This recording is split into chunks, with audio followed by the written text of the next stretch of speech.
The gain of change outweighs the pain of change. Change is a guarantee. Now, everybody's different. Everyone runs on a different timeline, possibly a different dimension.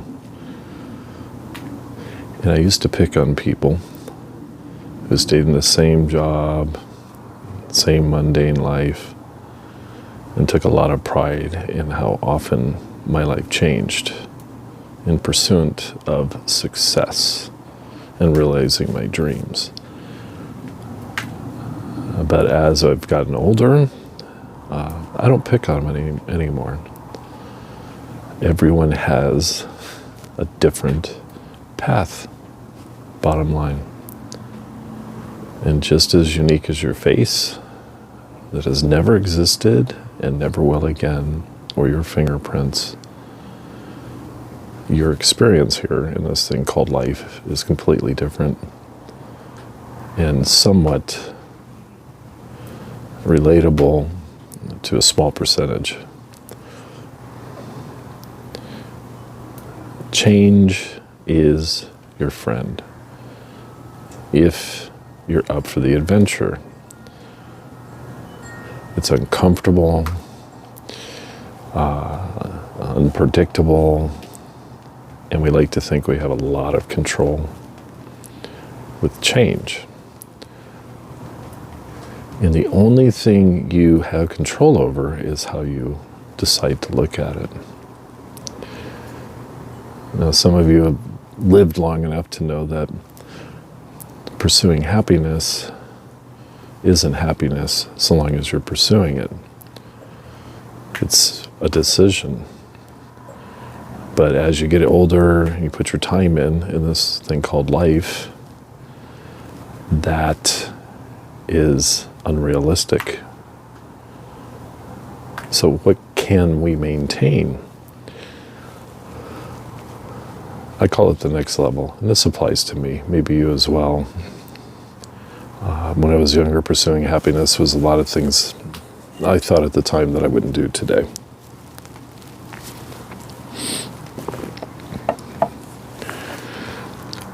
Because there is a dominoes effect, and I've had it multiple times in my life. In fact, that's what made me believe in a God, was not my luck and my fortunes. It was the incredible dominoes effect of when things go against you, everything. It's amazed me when it's happened. But the beautiful thing on the other side of that is you surrender this idea of being in control more and more and more.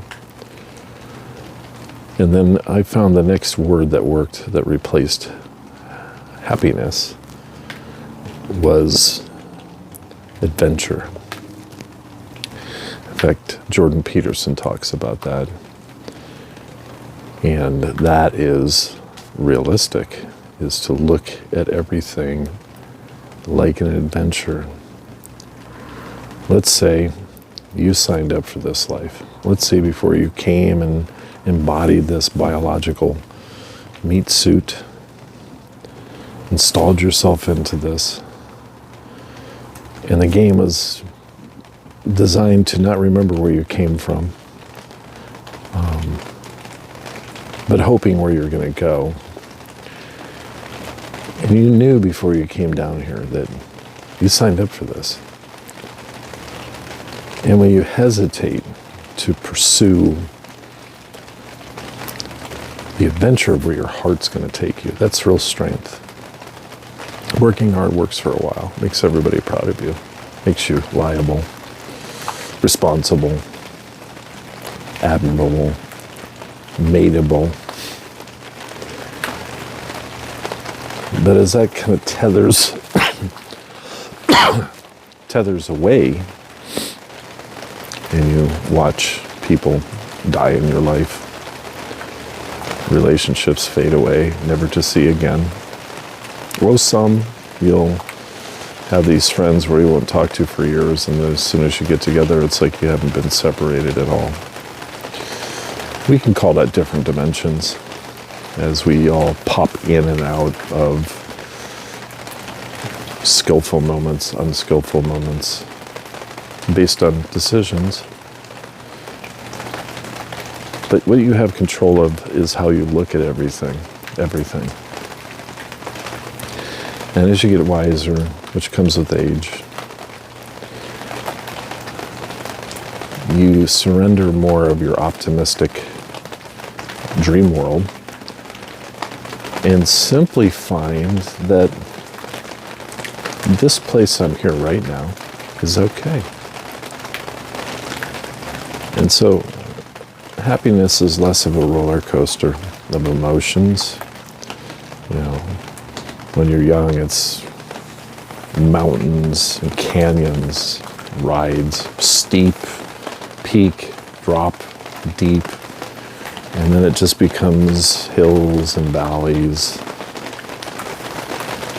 And in that space, it's easier to maintain happiness. The change will throw a curveball in your grand plan. And then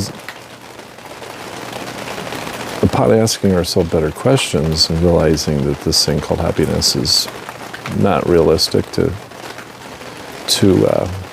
maintain, although a goal, it's better found in looking at life as the adventure it really is.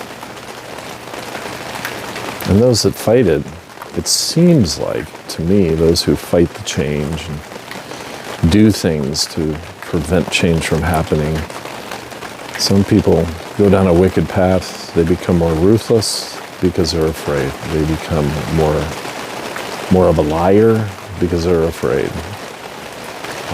The ego kicks in, the competitive person. How you doing? Is everything okay? Oh yeah, of course it's great. And that too will only take you so far. The word adventure takes you much further, much further. In fact, it's a great diet to take all the time. It's a good vitamin. Vitamin A. And make it an A+, adventure. But even as we get older, and hopefully you figure this out younger, what you realize you're really looking for is inner peace. Or let's start with peace, just peace. Less drama, more recluse time, less friends, less relatives, less phone calls, less involvement, to acquire peace. And it's only a matter of time. Change will come in and change that as well. But you've had enough time between sessions of drama, a lighter space between, so when the dramas come in and you've been seeing peace, positioning yourself in a peace state, recluse, self-sufficient, non-reliant, not reliable. When the drama comes, you can handle it more because you're not involved in it so much back when you were chasing happiness.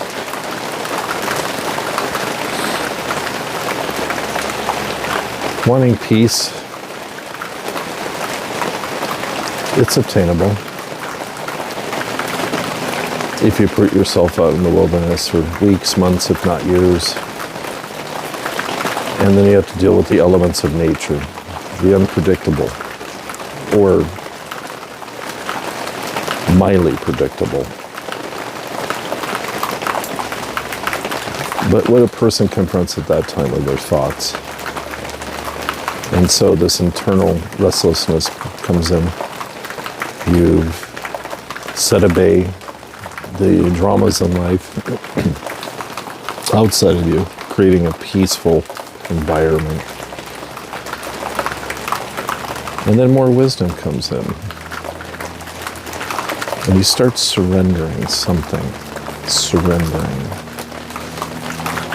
Many different words for this. Surrendering to Source, surrendering to Jesus, surrendering to God. Whatever it is you're surrendering to is actually you.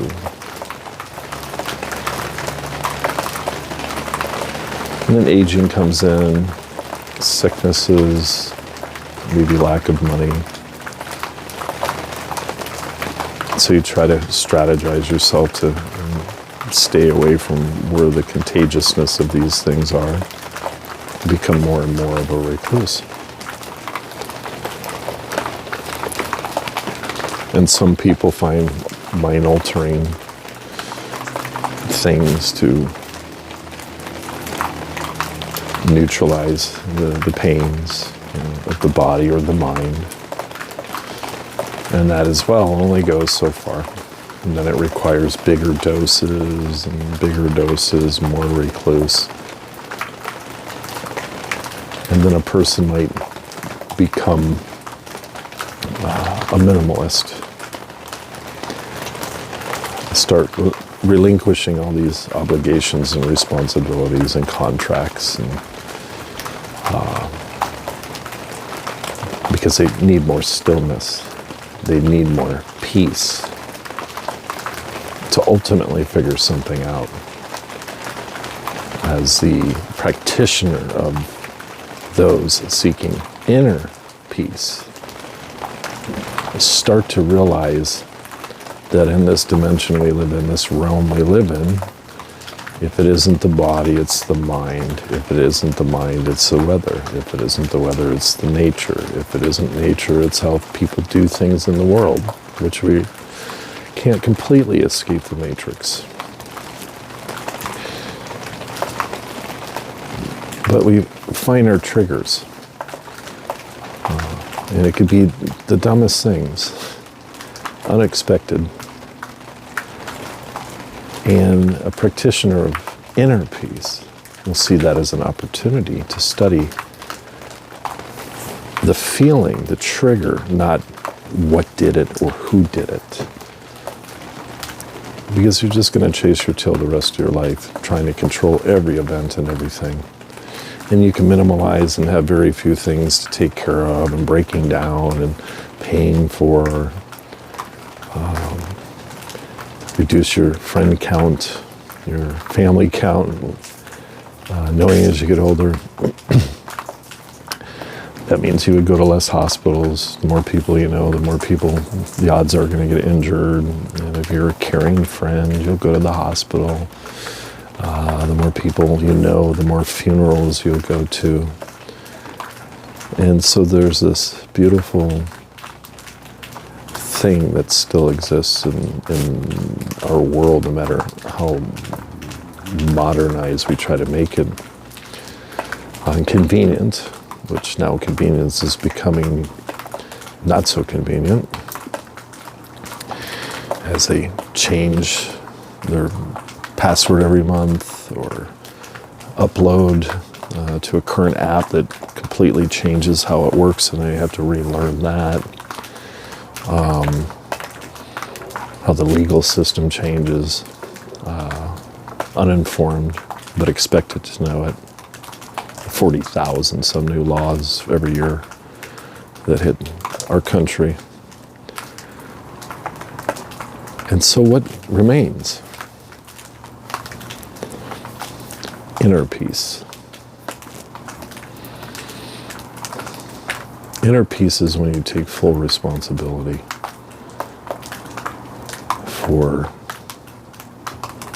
everything by not being so much of a participant, but an observer. Getting out of the chasing your tail wheel of life, yin and yang. These are just the natural clocks of this dimension. Run across the same kind of people, end up dating the same type of person, end up breaking up with the same type of situation. Can't get out of a job that you become proficient at. You may lose that job but find another one like it. And that business has the same bully, has the same dramatic person there. Just different faces, different locations. And so it is inner peace. Well, the first friend you have to make is with change. That's a trigger. And the best way to look at change, which a lot of people are going through right now, I don't read the paper. If I want to see what's changing within my community, I look at Marketplace on Facebook.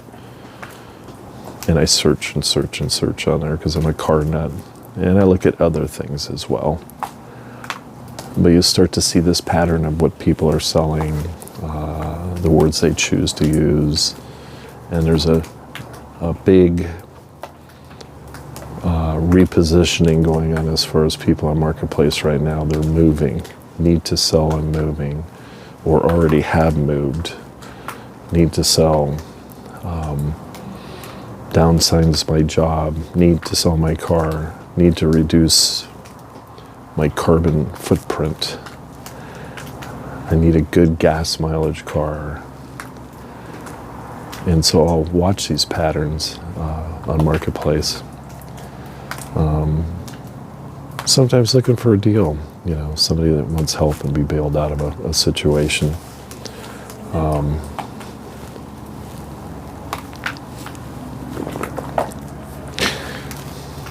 The toughest thing, which is almost seeming mystical, magical, is to follow your heart and go with the flow in every moment, every day. When you have those blinders on and you're focused like a laser beam, your peripheral is closed and you don't see opportunities. You don't see the gifts given to you. You don't see the breadcrumbs laid out in front of you. But when you get sick and tired of the way people do business today, and it hasn't gotten better, it's gotten worse. There's a dirtiness. There's something dirty about sales, business. There's just almost like a third world country mentality that I watched in my lifetime come into this country. And everybody seems to be okay with it, but not really. The most difficult thing to do is remove yourself from these people and the way things are done and remain your innocence. The straw will be ripped out of you. If you get an arm, give an arm, they'll take both. And they're not the brightest people in the world, they're just afraid. They could steal something from you and that money will go away. And then they regurgitate the same thing, do it again. Doesn't matter how much it is. But I implore you to get out of this and return to your innocence, but with wisdom. Don't play the game anymore. You will get hurt, but you will never forget.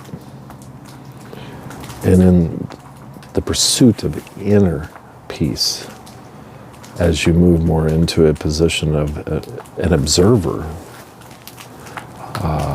internally, happiness requires something to happen or a thought. Same with anger, same with sadness. But inner peace is exactly the opposite. It requires nothing. In fact, the more you become an observer, as we are, the more you'll see the opportunities. And then your life becomes similar to the movie The Blues Brothers, which is the real adventure. I believe if we want to know, is there a God? And am I part of that? You would have to surrender and give up a lot of your decision-making processes and feel it. Open your peripheral and be bold enough to do that. Will you succeed in all your dreams doing that? I'm not going to say that's going to happen, like a lot of motivational speakers and gurus talk about. But most certainly you'll have an adventure, and then when you come around a corner and it's not in your favor, financially, timing, there's new gear that kicks in. You look at it and say, oh, what gift is in this that I'm not seeing now, but it's coming? And maintaining inner peace is just a duty, and then there's no more changing your mind, there's no more changing your attitude, there's no more manipulating yourself or everyone around you. I think we become the sovereignty of our authenticity, your individuality, that nobody can teach you. They can point, go that way. And you could be an example. I used to tell people that work hard like I used to, I'd tell them I was much more abrasive. You're weak because you work hard. If you don't enjoy it. But to follow your heart, which has brain cells in it, it's a fact. There is an energy here that when we're uncomfortable, we cover. When we're in love, we open.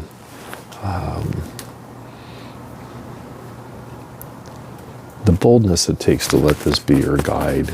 And this just draws a map. It takes it and crunches the number. This is your CPA. This is your attorney. This is who you really are. And through experience and being on an adventure and feeling often, it calculates it, it stores it, and it opens your intuitiveness. It's really no magic in it. But what's impressive is a person who decides to ask themselves, what is inner peace? Versus those that commit suicide. Too late for them. It wasn't their body that they thought they needed to destroy. It was their story. Believed. So I'll end with this. Everybody's got a story. Some are more interesting than others. But who would you be if you no longer believed your story? Close the book. The end.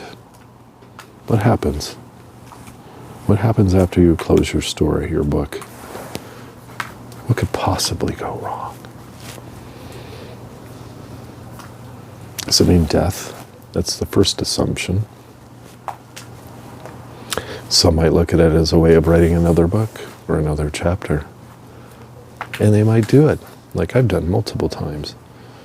But every time I close a book, there's a big change. And if you don't close your own book, change is going to close it for you. It's going to write a whole nother chapter. It's going to continue the saga of your story.